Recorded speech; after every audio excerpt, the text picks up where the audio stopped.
Okay, we're back at the bench. I'm going to work pretty quick and talk quick here while I go. I've got the flywheel side of the case set up on a couple of 4x4s.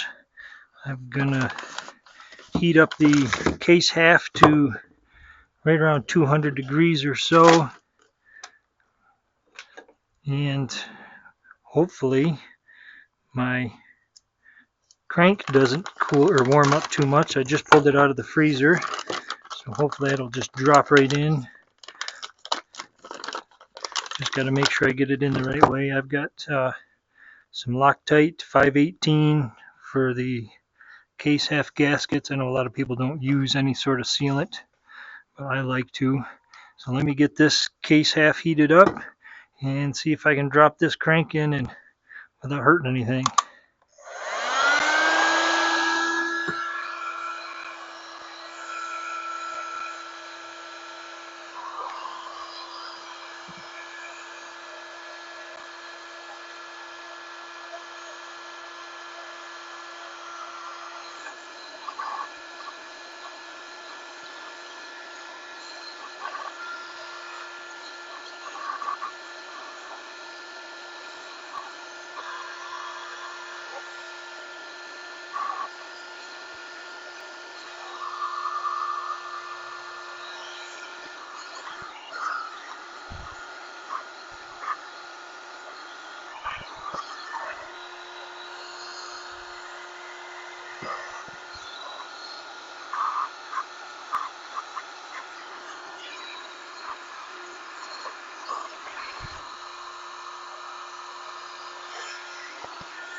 Looks like we're pretty close to 200 degrees. So you weight this crank and hopefully it slides right in. Oh, look at that, fell right in. Now I don't want to waste a whole lot of time because I don't want this other end of the crank to heat up, so I'm going to put just a little bit of, this is Loctite 518. It's an anaerobic gasket maker. Like I said, not everybody uses any sort of sealant on here. I like to put just a touch. Don't need a whole lot. Just kind of belt and suspenders kind of thing, I guess.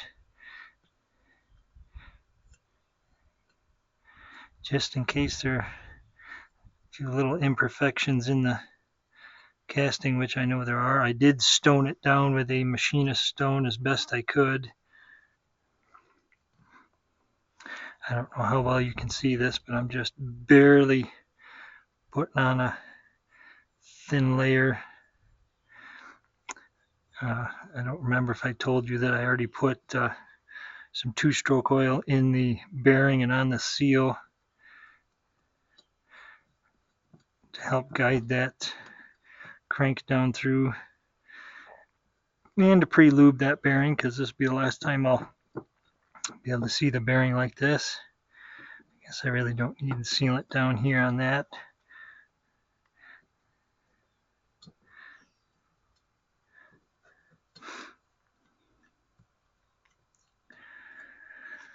Okay, that's pretty stiff.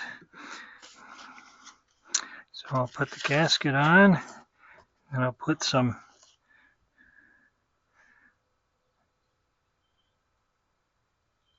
sealant on the other case half, heat that up, and hopefully I can get this thing to go together nicely. I know these pins have been kind of a pain in the butt, and they're definitely a tight fit. Well, I shouldn't say a tight fit, they're an accurate fit. So they kind of have to fight with a little bit. The last little ways, putting it together and then first getting it apart.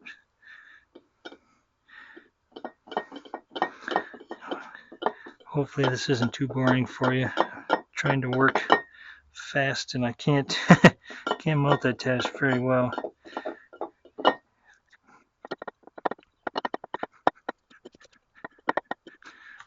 Okay. And a little squeeze bottle of 2-stroke here. Put some down in this seal. I don't know if I'll be able to, maybe if I get it on camera you can see what I'm doing.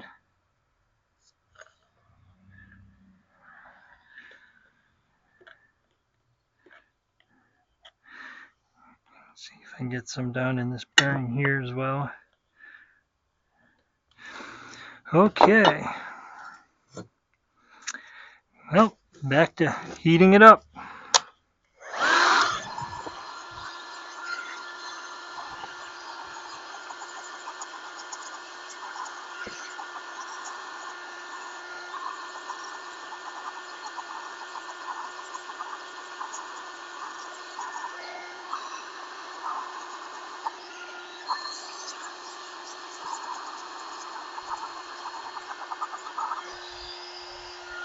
Well, that's about 200 degrees. So let's see if I can get this thing together and get the pins lined up.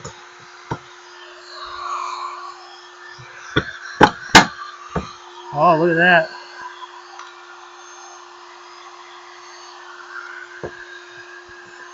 Looks like it's come together nicely. So I'll get the bolts. Now if you're following along, I have the bags labeled. So these are, I was having a hard time figuring out which bolts are which because there's some 20 millimeter long bolts and some 25. And there are no 25 millimeter long bolts called out on the IPL. So I'm going to use the 25 millimeter long bolts. And for 4 of these case bolts, the ones that go all the way through, and then this one here is going to be a shorter one.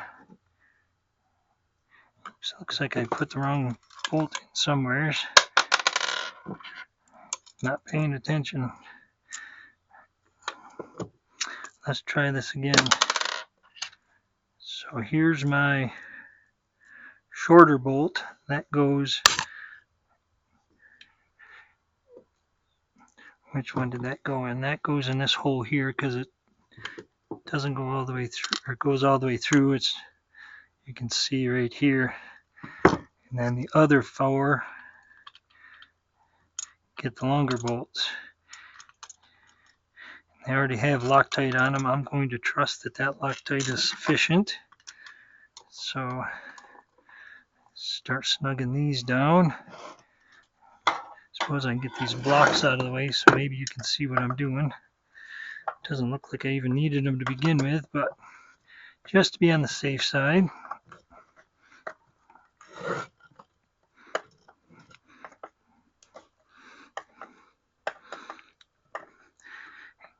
And you definitely want to make sure when you're doing this you get the crank in the right way.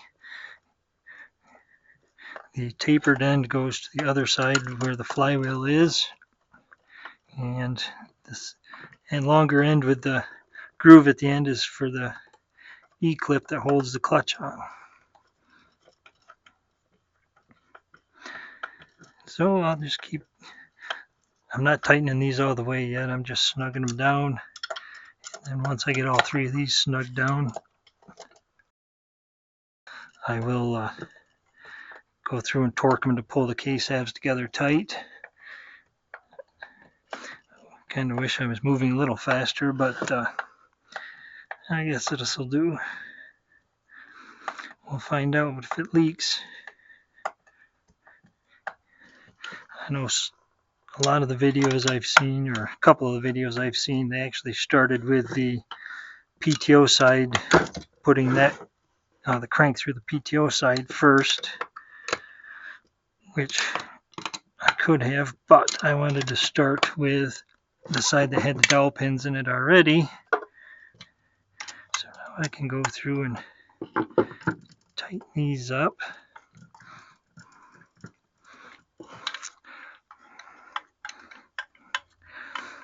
I started with the 3 closest to the crank to bring that together. So I don't know if I mentioned, I'll have a link down in the description to the parts list I put together that lists out all the different screws and the lengths and the numbers on the IPL.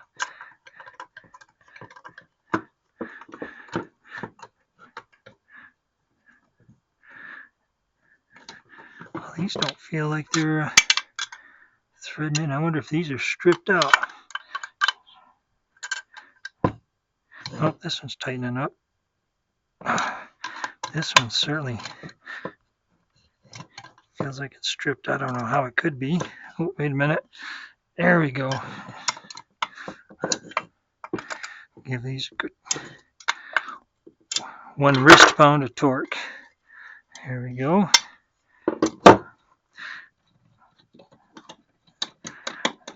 And it's starting to loosen up a little bit. She was pretty tight when I first put it in there.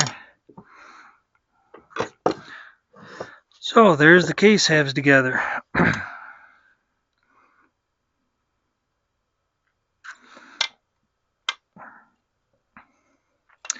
Now I want to put the flywheel on pretty soon because I want to bolt the cylinder down, check for squish, and see if I need to do anything to the cylinder. So let me see if I can find my feeler gauges, maybe get this crank centered a little bit better. So let's do that. Do I have my feeler gauges right here? Does not look it. How about this drawer? Yep, right there they are. So let's start with, there's 16 thou. What do we got over here?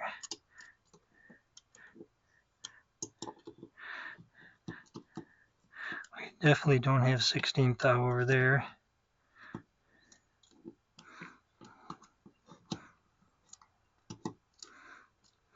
Well, that's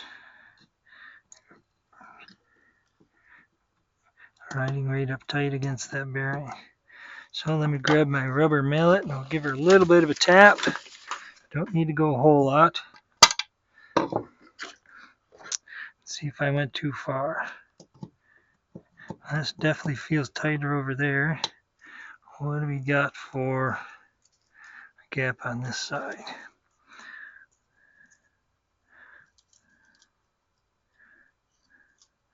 Just go down here to a 10 thousandths. We definitely got 10 thousandths there. And a little more than that over there. So we'll give her another little love tap.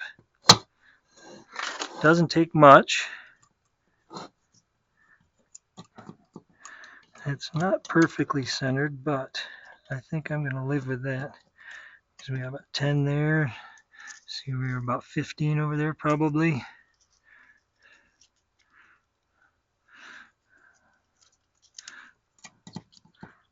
No, we're more than that. I'm going to give her another tap.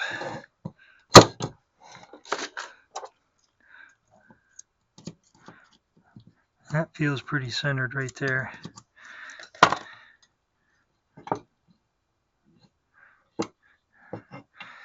Yep, there it is.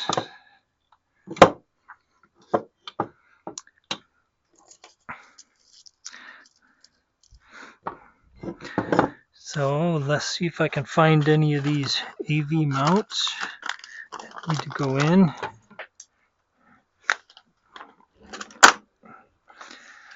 Get as many of those put in as I can before I forget about them. Let's see, you got impulse line, fuel line.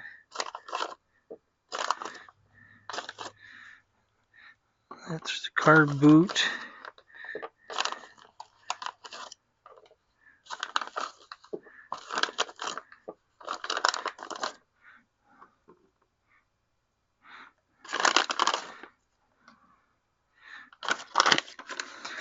Okay,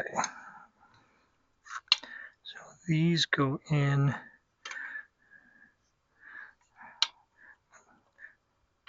I'll have to check the IPL and see which way they go in. I don't remember. Oops, there's a piece hiding in there. Stuff that back in the bag. I know this piece here gets shoved up in here. And I said it's miserable getting it in there. You kind of have to poke it up through with a screwdriver without poking holes in it. I did watch a couple of videos. They were using a piece of string and sliding it up through, pulling the string through the hole, and that would bring the rubber piece up in.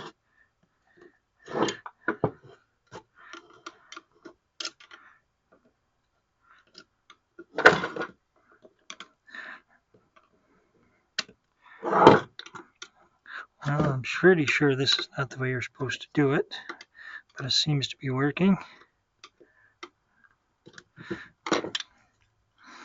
Well, it looks like it's in there to me.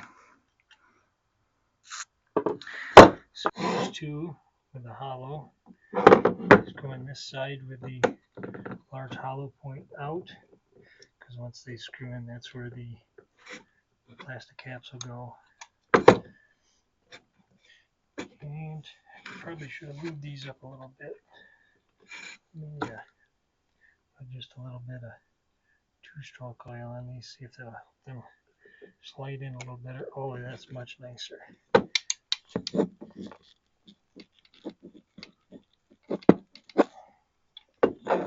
Maybe this one's already, certainly didn't feel it.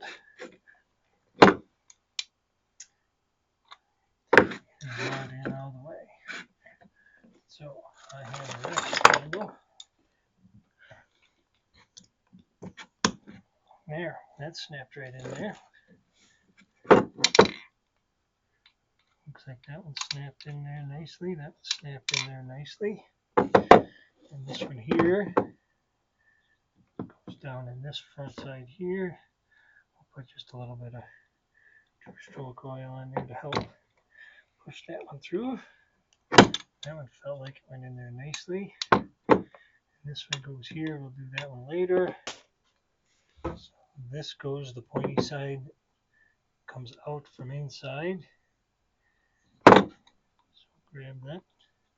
If I push that through, boy, that looks like that's going to be miserable to get in there. Yeah, I don't know how well this is going to work. That looks like that's going to be tight. This is probably one where I should use that string method. But I'm too lazy to go find a string, so we'll try this first.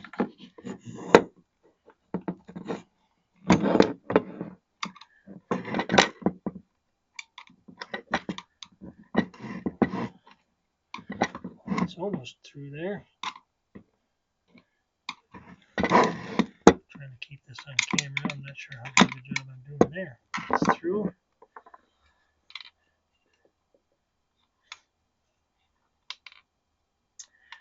There we go. It looks like I missed a little bit up here.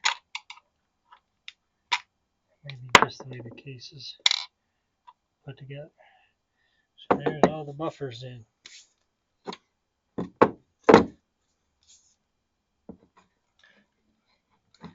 I hope those bearings loosen up. They're feeling pretty tight. That doesn't rock real nice. But we'll find out when we fire it up. So now I'll get the flywheel and see if I can find the flywheel key. Haven't seen that yet.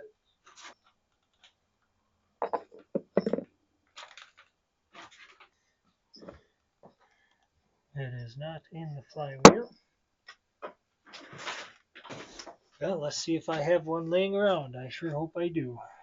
Well, it looks like I may have anticipated this happening because I have a whole kit of woodruff keys.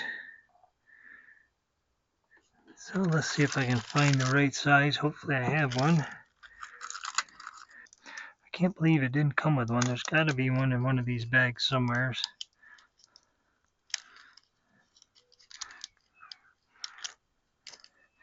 I even have a spare parts kit for, maybe that'll work. It doesn't stick up there very far.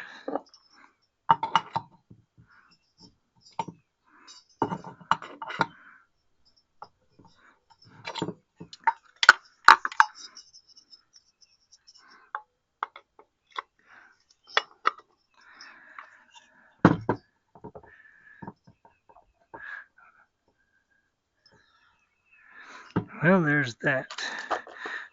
So if you're curious, this is the key I used, 2x10 by 3.7 millimeter. I don't know if you can see that on the camera. That's the key it takes. It's a good thing I had spare parts laying around. Now I've got to find the nut and washer for the flywheel. So if I'm looking at my spreadsheet, so it looks like it's in bag number 12.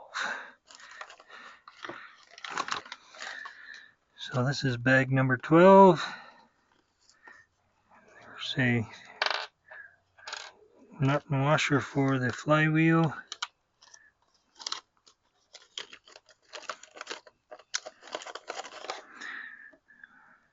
This is a wave washer. Put that down first. I'm going to put just a touch of Loctite down on this nut. Blue Loctite, 243.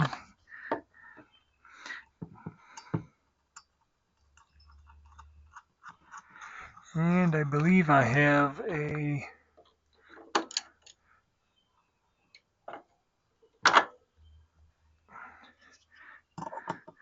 nut driver that'll fit this. Yes, I do. This does not need to be cranked down super tight.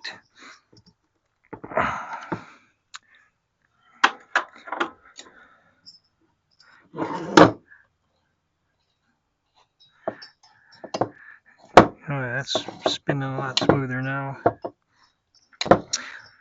I just like to play with it. Okay. So now I'll get the piston put in there. So then I can take some measurements on the squish.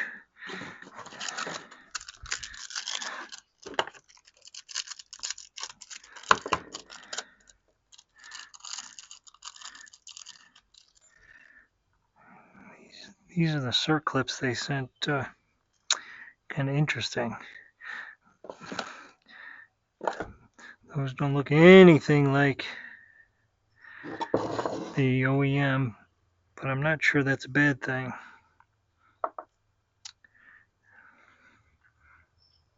So which is easier to get to? Probably this side. So I'll put the circlip in this side here.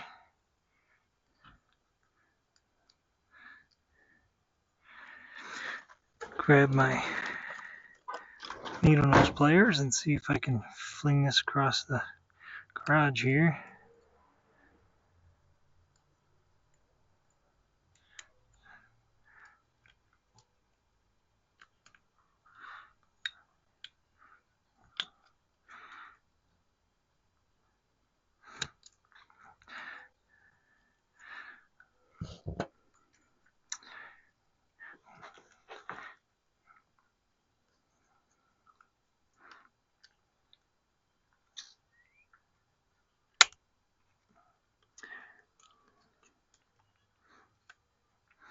Well, I got the ends in, now the middle's popped out.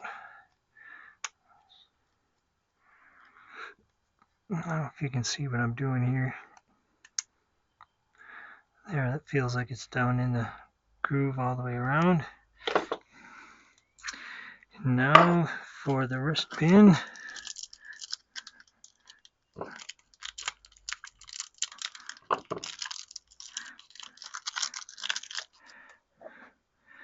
So I can probably want a bearing in there. Let's see where's the bag with bearings.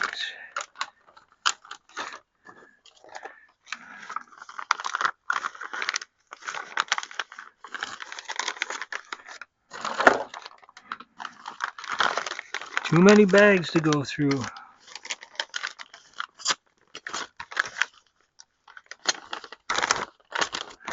Aha. As I throw half of them on the floor. So this is bag number 19. It's got the bearings in it, which should be pretty obvious.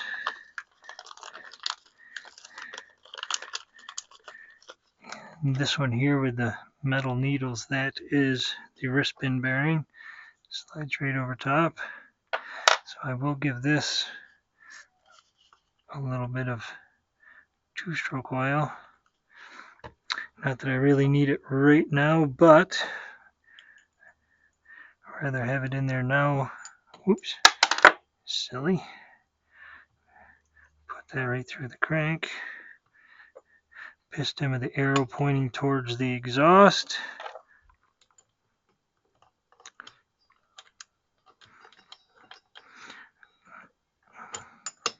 Wow, that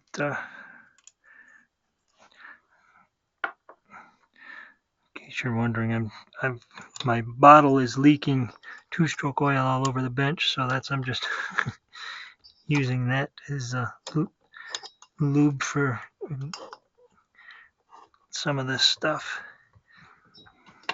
Well, it might be easier if I stand it up where I can actually see something. So M5 by 20.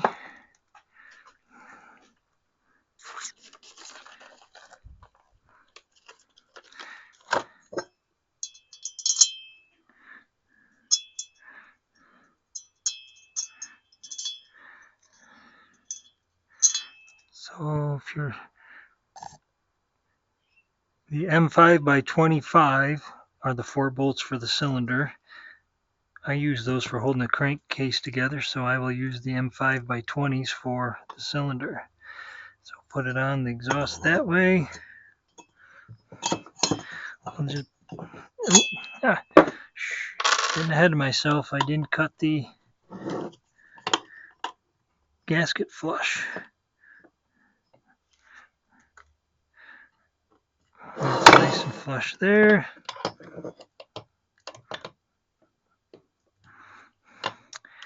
And nice and flush.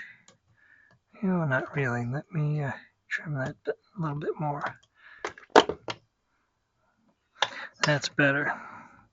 Now let's put the cylinder on.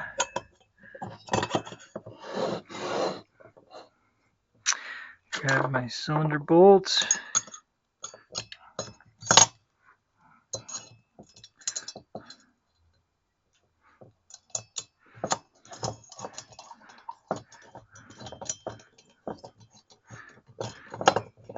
Just get them started here.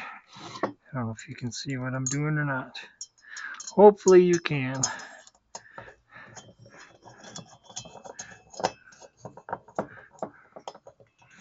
I don't know if I mentioned it before, but this is only the second saw kit I've built, and this is the first steel saw kit I've built. The other one was 372. So I don't know how much of this I'll actually show because it's kind of boring. I may fast forward through some of it, and I may just edit some of it out. Okay, where'd my pliers go?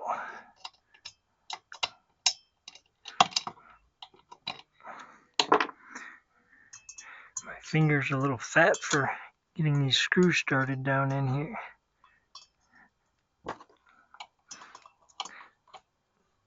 It's a good thing I have these needle nose pliers. There we go.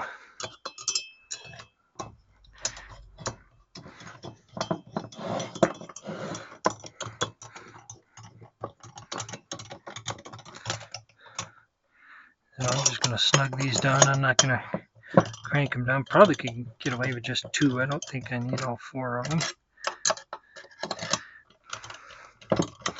I'll do all 4. I got them in there. I might as well give them just a little bit of a tug.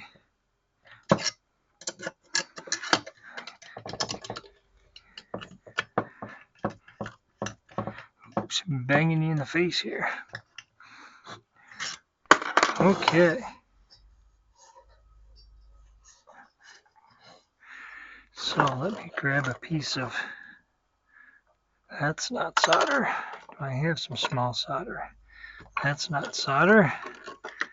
Looks like all my solder is going to be way too big. Oh, here's a little bit thinner piece of solder. Let me get my nippers and nip this off. Might as well keep those out. Come over here to the side a little bit.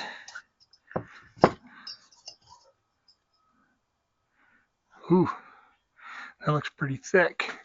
I'll grab my calipers and hope my batteries aren't dead, because these have a tendency to turn themselves on.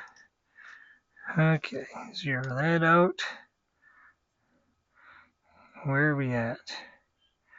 46 thousandths.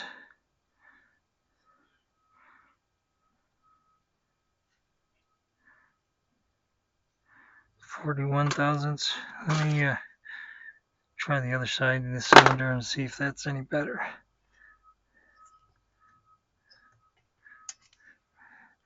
Give it more curve. Make sure I'm on the side of the cylinder.